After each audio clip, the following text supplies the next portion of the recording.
Serikali ya Uganda imezindua siku ya kitaifa ya kufanya usafi wa mazingira ambapo kila siku ya Jumamosi ya mwisho wa mwezi wananchi wanatakiwa kusalia katika maeneo yao hadi saa 4 asubuhi ili kushiriki zoezi la usafi. I hereby officially launch the National Cleaning Days to be...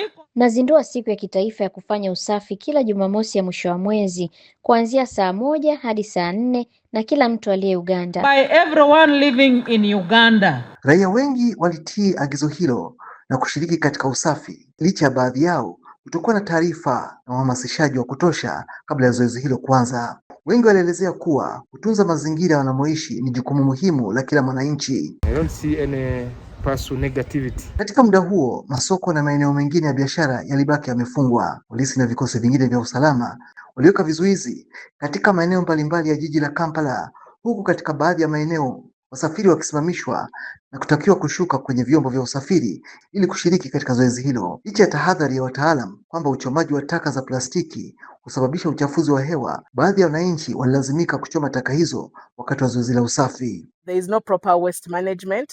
We swept the roads and the rubbish is heaped. Hakuna utaratibu wa kuondosha taka.